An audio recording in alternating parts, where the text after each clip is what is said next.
এক্সচেঞ্জারে room বলে যাইতাম, বেড়ারে বলে খুশি করতাম, আর নাহলে আমারে বলে বদলি বলে করে দিব। আগে তুই আবার আলি প্রস্তাব দে, এবার রুম বলে যাইতাম, এক্সচেঞ্জারে রুম বলে যাইতাম, বেড়ারে বলে খুশি করতাম, আর নাহলে আমারে বলে বদলি বলে করে দিব। নাম কি? নাম কি?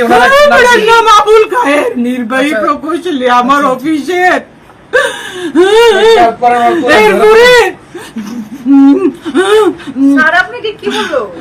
আমারে পানি দাও জান্নাত, আমার গলা শুকিয়ে যেতেছে। নারীর সম্মান ইসলাম কি শিক্ষা দেয় একটু কল্পনা করুন। এই বোন জীবিকার জন্য চাকরি করলেন, আজ অফিসের বস তাকে বলল আমাকে খুশি করতে হবে, আমার কথা না শুনলে তোমাকে বদলি করে দেওয়া হবে। একদিকে রিজিকের ভয়, অন্যদিকে নিজের ইজ্জত বাঁচানোর যুদ্ধ। কত নারী এসব কথা প্রকাশ করে না সম্মানের ভয়ে, সমাজের ভয়ে, কিন্তু সমাজ কি জানে তাদের ভেতরের কান্না? কত নারী ইজ্জতের ভয়ে মুখ খুলতে পারে না। মানুষ যেটা আজ বুঝতে পারছে না সেটা আল্লাহ আগেই জানতেন।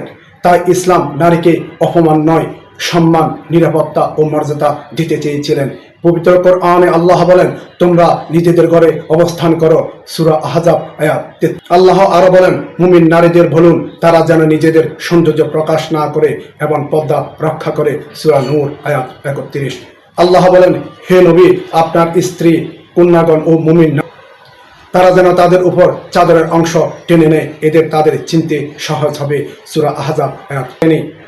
ইসলাম নারীকে বাজারের পণ্য বানাতে চায়নি, ইসলাম পুরুষকেও দায়িত্ব দিয়েছে। আল্লাহ বলেন, পুরুষরা নারীদের দায়িত্বশীল কারণ তারা নিজেদের সম্পদ ব্যয় করে, সূরা নিসা আয়াত 36।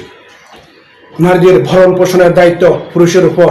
আজকের পৃথিবী নারীদের স্বাধীনতার কথা বলে, কিন্তু কত নারী কর্মক্ষেত্রে অপমান, চাপ, হয়রানি, মানসিক নির্যাতনের শিকার হন।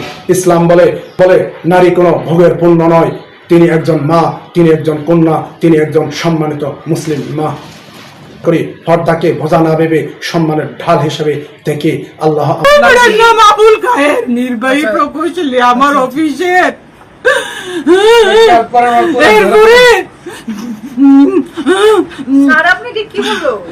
আমারে পানি দাও জান্নাত, আমার গলা শুকিয়ে যেতেছে। নারীর সম্মান ইসলাম কি শিক্ষা দেয় একটু কল্পনা করুন। এই বোন জীবিকার জন্য চাকরি করলেন, আজ অফিসের বস তাকে বলল আমাকে খুশি করতে হবে, আমার কথা না শুনলে তোমাকে বদলি করে দেওয়া হবে। একদিকে রিজিকের ভয়, অন্যদিকে নিজের ইজ্জত বাঁচানোর যুদ্ধ।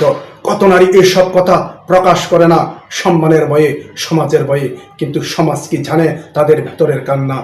কত নারী ইজ্জতের ভয়ে মুখ খুলতে পারে না।